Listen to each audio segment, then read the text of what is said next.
જય સચ્ચિદાનંદ રજનીદાસ સચ્ચિદાનંદ સંતોષ જય કાકા. સચ્ચિદાનંદ દીદી, જય સચ્ચિદાનંદ. આપણે હવે પદ સાંભળીશું. સંતોષ આનંદજી, હાજી. એક જ મિનિટ.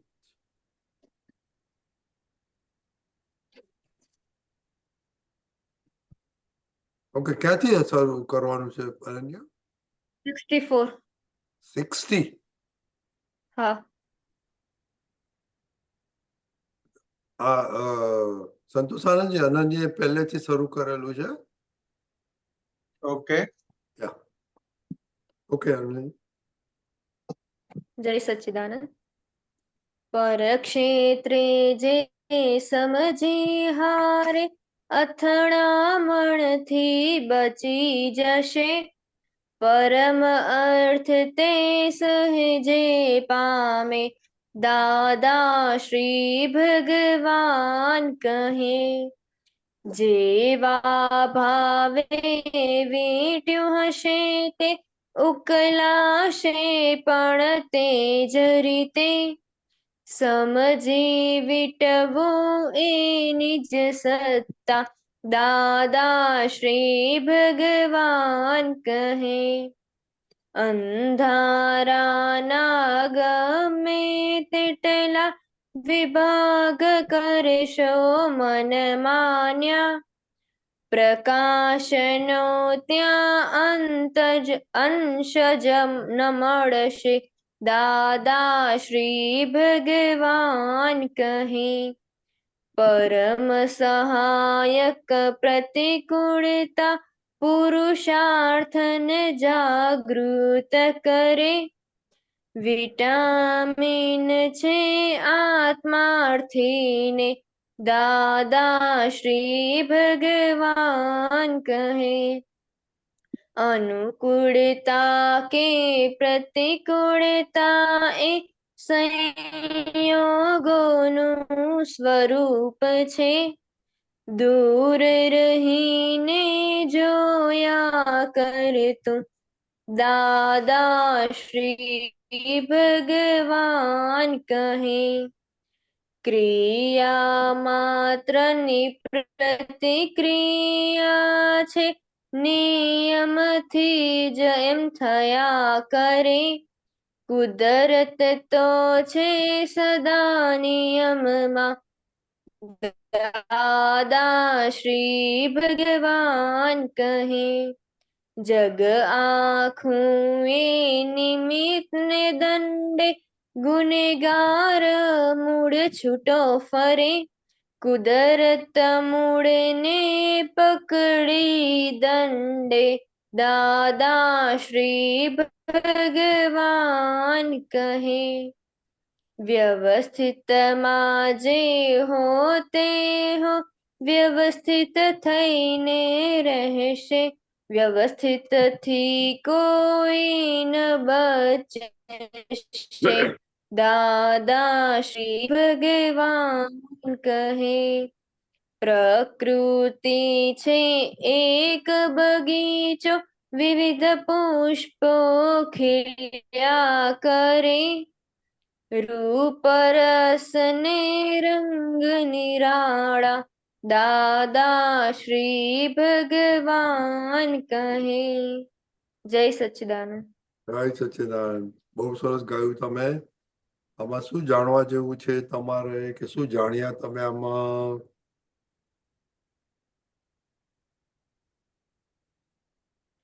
કે આપણે અંધારામાં હોઈએ એના એટલા પાર્ટીશન પાડીએ પણ એમાં પ્રકાશ નથી આવવાનો, એ અંધારું જ રહેવાનું છે. એટલે આપણામાં જે અવગુણો છે આપણે એને ગમે તેટલા ડિવાઈડ કરવાની ટ્રાય કરશું પણ એ જ્યાં સુધી જ્ઞાન એપ્લાય નહીં કરીએ ત્યાં સુધી એ ભૂલ મિસ્ટેક આપણી જઈશે નહીં. Very good. બીજું? કે મેં ધારો કે ગમે તેવા ભાવે સામેવાળા જોડે બિહેવ કર્યું હશે તો એ એવી રીતે જ એનું રિઝલ્ટ આવશે. Very good. આમાં શું જાણવું છે તમારે વધારે સાયન્સ?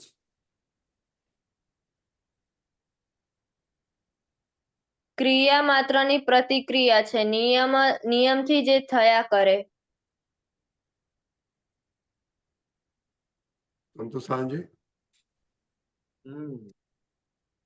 ક્રિયા માત્રની પ્રતિક્રિયા છે, નિયમથી જ એમ થયા કરે. એટલે શું છે તો કે અત્યારનું જે આપણે બોડી લઈને આયા છે, ક્રિયાવાન લઈને આયા છે.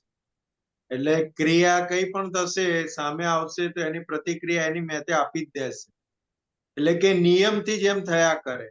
એટલે કે ક્રિયાની પ્રતિક્રિયા ઓટોમેટિકલી થયા રાખે છે, કારણ કે એવું આપણે લઈને જ આયેલા છે પ્રકૃતિના ભાગમાં. એટલે કુદરત તો છે સદા નિયમમાં, દાદાશ્રી ભગવાન કહે. એટલે કે કુદરત કાયમના માટે નિયમમાં છે. ક્રિયાની સામે પ્રતિક્રિયા થાય એ નિયમથી જ એમ થયા કરે. એમ કુદરત પણ નિયમમાં છે. એટલે કેવું છે તો કે આપણે સામે કોઈ કશું બોલ્યું, તેની સામે તરત પ્રતિક્રિયા થઈ જાય છે. તો કે નિયમથી જ એમ થયા કરે. ખ્યાલ આવ્યો? હા. એટલે કે એવું આપણે લઈને જ આવેલા છીએ. પણ એની અંદર જયારે પ્રશ્ન ઉભો થાય ને આવું કેમ થયું, એટલે આગળ શું કે છે, કુદરત તો છે સદા નિયમમાં. એટલે કુદરત સદા નિયમમાં જ છે, આપણું પનિશમેન્ટ આપણને આપી જાય છે. આપણે જે પૂર્વે ભૂલ કરેલી છે આપણને આપી જાય છે, તો એની સામે પ્રતિક્રિયા થાય છે. તો એ આપણે જોઈ લેવાનું કે એ થઈ તો હવે એ ભૂલ ફરીવાર ના થાય, તો એની માટે શું ઉપાય કરવો.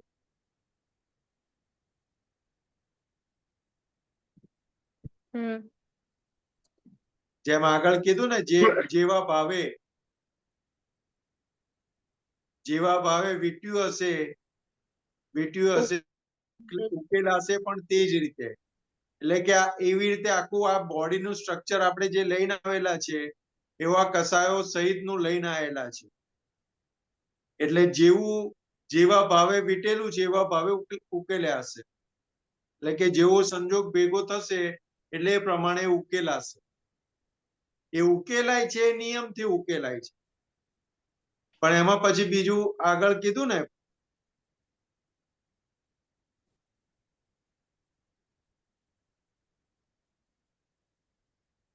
એક લીટી આવેલી, એક જ મિનિટ. મોટું કરું. હા, જે એમાં જ સમજી વીટવું એ નિજ સત્તા, દાદાશ્રી ભગવાન કહે. એટલે એ વખતે આપણે અંદર કેવું નવું વીટવું એ આપણી સત્તામાં છે. ઉકેલાય છે આપણી સત્તામાં નથી, પણ નવું શું વીટવું એ આપણી સત્તામાં છે. એટલે કે જેવા ભાવે વીટ્યું હશે તે ઉકેલાશે પણ તે જ રીતે. એટલે કે સામસામી એક્શન રિએક્શન સામસામી એ રીતે થશે. પણ હવે નવું કેવી રીતે વીટવું એ આપણી સત્તામાં છે. ખ્યાલ આવ્યો? હા. એટલે આપણે જાગ્રત ક્યાં રહેવાનું?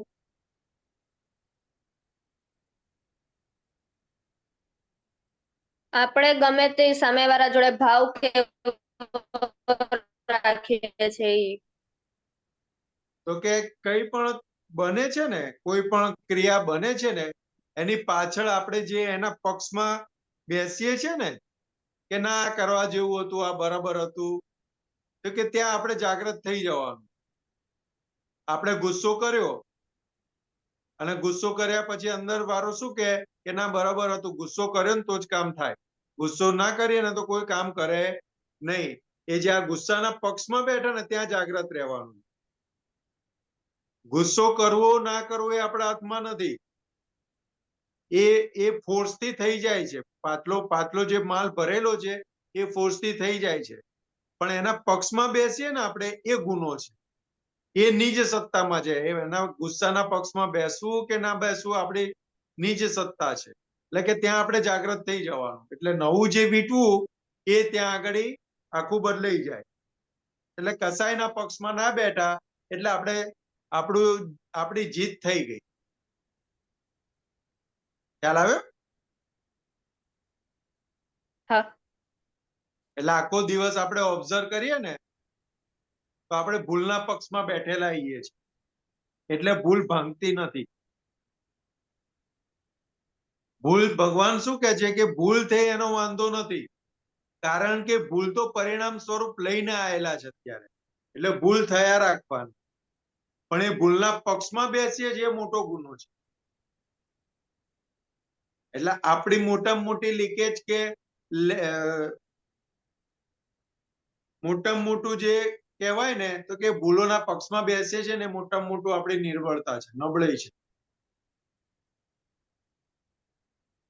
જો આખા દિવસમાં આપણે ઓબ્ઝર્વ કરીએ ને તો આપણે ભૂલના પક્ષમાં આવીએ છીએ. શું નામ તારું? અનન્યા. અનન્યા, તને મમ્મી એમ કે તે આ કેમ ના કર્યું, એટલે તરત આપણે કહીએ, બાનું આપીએ કે આમ હતું ને, આમ હતું એટલે મેં ના કર્યું.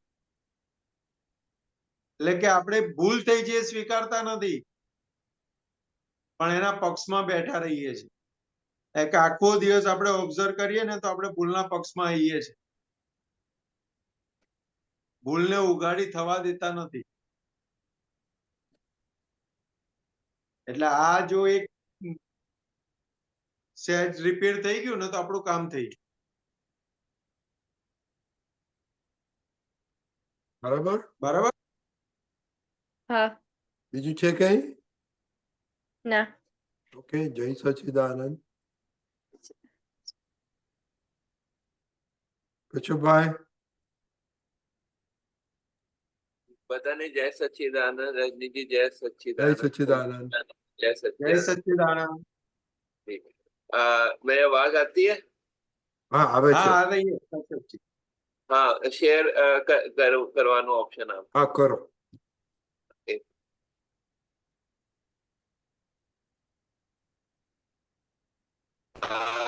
ये प्रतिक्रमण बुक से थाय चोखो व्यवहार हेडिंग है। अब मैं ये पढ़ता हूँ, आप थोड़ा, मैं आपसे रिक्वेस्ट करूंगा हिंदी में बता दीजिए, मुझे थोड़ा ये मुश्किल पड़ रहा है समझने में, इसलिए मैं आपसे रिक्वेस्ट कर रहा हूँ। પ્રશ્ન કરતા તમે એ રીતે ચંદુભાઈને છૂટા મૂકી દો તો એ ગમે તે કરે.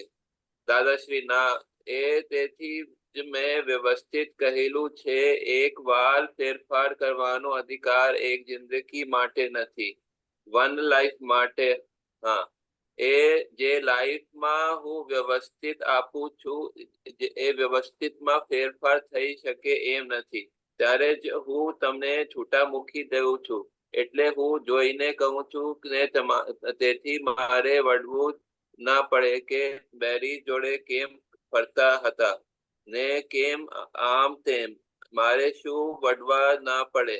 બીજી લાઈફ માટે નહીં પણ આ લાઈફ માટે you are not responsible at all. बिल्कुल એટલે બધું કહ્યું છુપાશું. ये जो बता रहे हैं कि व्यवस्थित इस लाइफ के लिए है और अगले लाइफ के लिए नहीं है, ये जो है मतलब ये थोड़ा समझ नहीं आया। ये जो कश्यप जी बताया ना, थाई चोखो व्यापार, हो जाएगा शुद्ध व्यापार, तो ये क्या बताना चाहते हैं कि ना, એ તેથી જ મેં વ્યવસ્થિત કહેલું છે કે એક વાર ફેરફાર કરવાનો અધિકાર એક જિંદગી માટે નથી, વન લાઈફ માટે. હા, જે લાઈફમાં હું વ્યવસ્થિત આપું છું એ વ્યવસ્થિતમાં फेरफार થઈ શકે એમ નથી. यानी क्या बता रहे हैं कि ये जन्म में हमें जो दृष्टि प्राप्त हुई और व्यवस्थित का जो आज्ञा हमें मिली, तो के ये फेरफार क्यों नहीं हो पाएगा, तो कि अभी हमें प्राप्त हुआ है, लेकिन आज का हमारा जो हम लेके आए वो अगले जन्मों का सब लेके आए। अच्छा, ऐसा बोल रहे हैं, ठीक है। हाँ, अगले जन्म का हम सब लेके आए हैं, तो કે જે લાઈફમાં હું વ્યવસ્થિત આપું છું એ વ્યવસ્થિતમાં ફેરફાર થઈ શકે એમ નથી, ત્યારે જ હું તમને છૂટા મૂકી દઉં છું. इसलिए मैं आपको खुला छोड़ दे रहा हूं, એટલે હું જોઈને કહું છું, यानी मैं देख के बतलाता हूं ने તેથી મારે વઢવું ના પડે, यानी इसलिए मैं आपको बोलता भी नहीं हूं कि मतलब बहरी कि जोड़े ये लाइफ में जो है आपको मतलब जो पहले का इफेक्ट है वो भुगत लेने का है और आगे नए कॉजेज अच्छे डालने के लिए, इसलिए मतलब वो बोल रहे कि आपको जिम्मेवारी नहीं है इस लाइफ में, ऐसा बोल रहे हैं? हाँ, वो ऐसा बताते हैं। पण आ देखिए लाइफ ये માટે ये ये नॉन आज के रिस्पॉन्स। आज का जो हमें मनुष्य का जो जन्म मिला है, वो पिछले किए हुए कर्मों का प्रतिफल स्वरूप मिला हुआ है। यानी ये लाइफ में तो व्यवस्थित में जो आने वाला है वो आने आने वाला है, इसमें कोई चेंज नहीं होने वाला है। हाँ हाँ, लेकिन आगे अगले इसलिए लाइफ के लिए मैं आप इसलिए सुधार लो, ऐसा बोले ना? अगले लाइफ के लिए आप हाँ, सुधार लो। इसलिए मुझे आपको बोलने की भी जरूरत नहीं है। आप घूमो, आपको हमने छूटा रख दिया है। हाँ, मतलब वन लाइफ माटे, मतलब अगले लाइफ के लिए आपको सुधार लेने का है अपना भाव वगैरह, ये कहना चाह रहे हैं? हाँ, तो ये व्यवस्थित शक्ति हम जैसे जैसे समझते जाएंगे ना, तो अगला अगला जन्म हमारा वैसे ही सुधर जाएगा। तो ये जो बोल रहे हैं कि प्रश्नकर्ता का जो है कंसर्न है कि वो बोल रहे हैं कि तमे रीते चंदूभाई ने छूटा मूकी दो तो अब गमे ते करे, जो है वो उसका उसका बता, उसका पूछ रहे हाँ, हैं। वो प्रश्नकर्ता वो जो बात कर रहे हैं ना, तो के आगे के लिंक में होगा, तो के प्रश्नकर्ता ऐसा बता रहे हैं कि अगर ऐसा है तो चंदू भाई यानी अब नामधारी को मैं छूटा रख दूं तो वो तो कुछ भी करेगा। हाँ हाँ हाँ, तो तो वो बोले दादाश्री कि बता रहे छूटा नहीं ना। करेगा, वो व्यवस्थित के हिसाब से होगा, जो ऐसा ऐसा बोल रहे हैं। हाँ, वो ऐसे अगर आप छूटा मूंग दोगे तो ऐसे नहीं कर पाओगे। समझ गए। वो आप फिर जैसा आगे जैसा आप भर के लाए हो वैसा ही वो निकलने वाला है। जी, क्लियर हो गया ये आगे पूछता हूँ।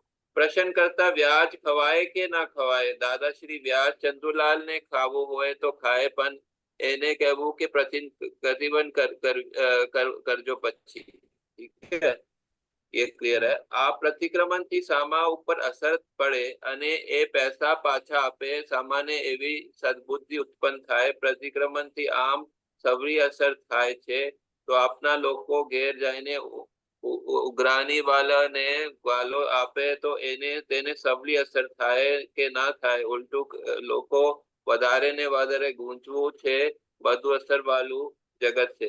मतलब ये जो बोल रहे हैं कि अगर जो आपको किसी से पैसा लेना है तो उसको आप गाली नहीं देना चाहिए, उसके लिए जो है प्रतिक्रमण करना चाहिए, ऐसा बोल रहे हैं? हाँ, ऐसा बोल रहे हैं। नहीं नहीं, वो उल्टा सब ब्याज नहीं, अगर आपने किसी से ब्याज लिया है तो आपको इसमें लिखा ना, पैसा अने पैसा पाछा सामान्य एवं सद्बुद्धि उत्पन्न था। अच्छा, तो मतलब वो ब्याज ब्याज किसी को दिया है तो वो उसके प्रतिक्रमण करेंगे तो वो पैसा देने का संभावना ज्यादा बढ़ जाता है ऐसे? वो क्या बताना चाहते थे प्रश्नकर्ता ने बताया ब्याज खवाई, तो दादा भगवान ने बताया आगे हाँ ऊपर लो रेफरेंस से, ब्याज हाँ, खवाई ब्याज के ना खवाई।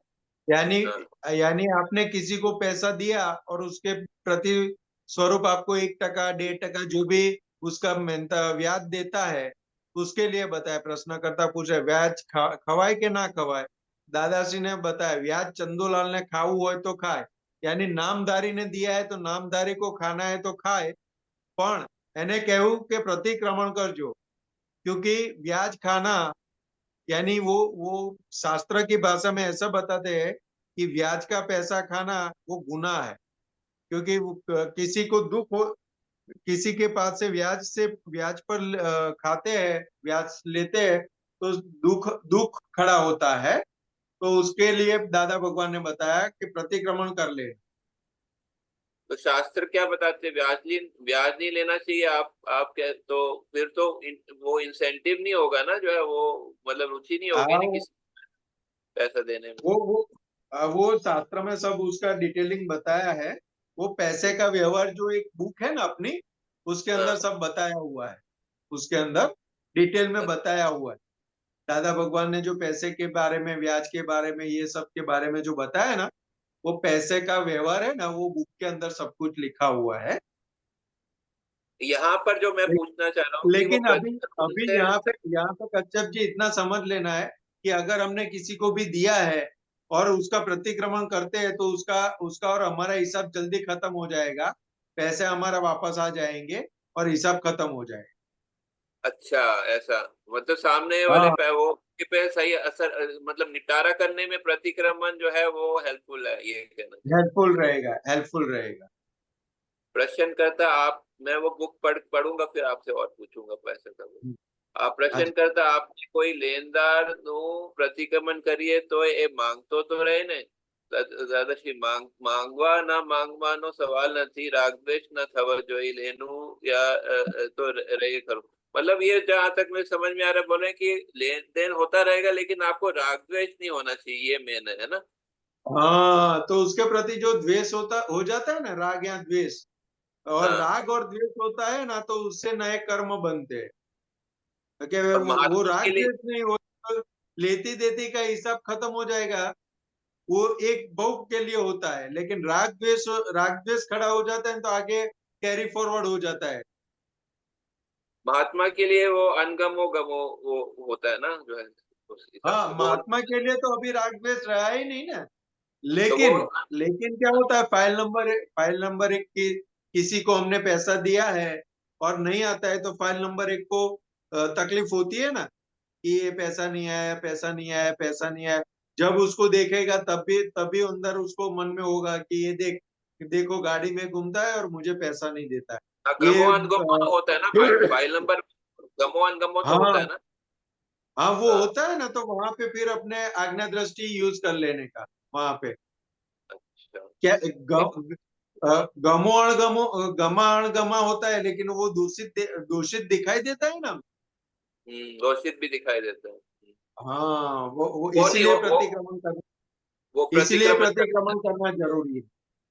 એક જણ કહે મને ધર્મ નથી જોઈતો, ભૌતિક સુખ જોઈએ છે, તેનો હું કહીશ પ્રમાણિક રહેજે, નીતિ નીતિ પાળજે। प्रामाणिकपन ये मोटो मोटो धर्म है। ये जो बता रहे हैं कि मतलब कि जिसको सिर्फ जो है भौतिक सुख चाहिए उसमें प्रामाणिक से कैसे वो आ जाता है भौतिक सुख, वो समझना। वो नीति में आ गया है ना, हाँ, प्रामाणिकता, हाँ, यानी नॉर्मलिटी में आ गया वो। तो मतलब तो कुदरती रूप ऐसा से उसको भौतिक सुख मिलते ही जाएंगे, क्योंकि मतलब वो प्रामाणिक रहा दूसरों तो राग द्वेष नहीं होगा। दूसरों के लिए अच्छी भावना करता है इसलिए उसको अच्छा सामने वापस मिलेगा, ऐसा ऐसा मतलब होता हाँ, है। वो सुख दे रहा है तो सामने प्रतिफल सुख ही मिलेगा ना। हाँ, dishonesty is the best foolishness, ये थोड़ा सा मैंने सुना तो है लेकिन थोड़ा सा और अच्छे से समझाइए। Dishonesty is the best best foolishness. Best foolishness, हाँ ये थोड़ा हाँ, समझाइए। अप्रामाणिकता फुलिशनेस है, बड़ी फुलिशनेस है। वो कैसे कैसे वो क्या सेंस में, क्या दादाजी और क्या बताते थे इसके बारे में वो बताइए। वो दादा भगवान क्या बताते, हमने किसी को चीट किया, हम्म, उसके प्रति अनऑनेस्ट हो गए, हम डिसऑनेस्ट हो गए, किसी को चीट किया, किसी का विश्वास तोड़ा, हाँ, तो अभी हमें ऐसा टेम्पररी बेस पर ऐसा लगता है कि मैंने उसको चीट किया और मुझे ये मिल गया। लेकिन उसका जब चुकाना आएगा, तब हम्म, आज तो उसकी हालत थी कि हमने चीट किया तो वो सहन कर गया, बेर कर गया। लेकिन जब हमें कोई चीट करेगा और हमारी ताकत नहीं होगी बेर करने की, तो क्या होगा? हाँ वो फिर बहुत दिक्कत होगी, फिर समस्या होगी, क्योंकि समझ हम गया। डिसऑनेस्टी किसी के प्रति करेंगे तो हमारे हमारे को भी फल स्वरूप में डिसऑनेस्टी ही आएगी हमारे सामने।